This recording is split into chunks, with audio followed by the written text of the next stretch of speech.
বাংলার সর্বনাশ হচ্ছে। বিজেপি এবং তৃণমূলের উত্থান যখন থেকে হয়েছে দক্ষিণপন্থী রাজনীতির, তারা আমাদের শিক্ষা, আমাদের স্বাস্থ্য, আমাদের রাস্তাঘাট, আমাদের পুকুর নালা, আমাদের কালভার্ট, ব্রিজ, বাঁধ, আমাদের জঙ্গল, আমাদের জমি, আমাদের চর, সবটা গিলে খাচ্ছে, লুট করছে। আমাদের শিল্প, ব্যবসা, বাণিজ্য, আমাদের কর্মক্ষেত্র, আমাদের কৃষি, আমাদের ছোটোখাটো ব্যবসা সব বিপদগ্রস্ত হচ্ছে। আমার মেয়েরা নির্যাতিত হচ্ছে, প্রতিদিন অপমানিত হচ্ছে, লাঞ্ছিত হচ্ছে। সংখ্যালঘুরা নিরাপত্তাহীনতায় ভুগছে। যারা উদ্বাস্তু মানুষ বাংলাভাষী তারা হচ্ছে বিভিন্ন জায়গায় আক্রান্ত হচ্ছে, পরিযায়ী শ্রমিকরা আক্রান্ত হচ্ছে। এখানকার মানুষকে বলা হচ্ছে তাড়িয়ে দেওয়া হবে।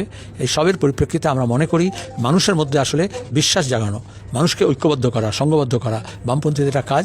এবং এই রাজ্যকে আমরা তিল তিল করে গড়ে তুলেছি। এই রাজ্যের ভালো মন্দ যতটা বামপন্থীরা জানে অন্য কেউ জানবে না।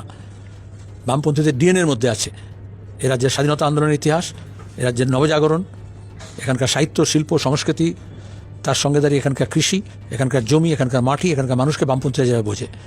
তাহলে একে 56 থেকে 356 কেউ বাংলাকে উদ্ধার করতে পারবে না, কোনো কেন্দ্রীয় এজেন্সি পারবে না, কোনো কেন্দ্রের দালাল এখানে পারবে না। এখানকার মানুষকে জাত পাত ধর্ম ভাষা নির্বিশেষে সবাইকে ঐক্যবদ্ধ করে আমাদের লড়তে হবে। বাংলাকে বাঁচাতে হবে।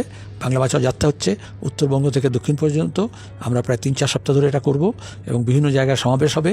আর যেখানে এটা মূল যাত্রা যেতে পারবে না সেখানে প্ল্যানিং করা হচ্ছে, তারপরে তাদের জানাবো। অসংখ্য সাব যাত্রা হবে, যাতে প্রত্যেকটা গ্রাম, প্রত্যেকটা অঞ্চল, প্রত্যেকটা বিধানসভা কেন্দ্র যাতে আমাদের এই, এবং তার সঙ্গে এসআইআর করার সময় মানুষের পাশে থাকা, মানুষকে সংঘবদ্ধ করা, যাতে কোনো কেন্দ্র বা রাজ্য সরকার কোনো চক্রান্ত করে মানুষকে বিভাজিত করে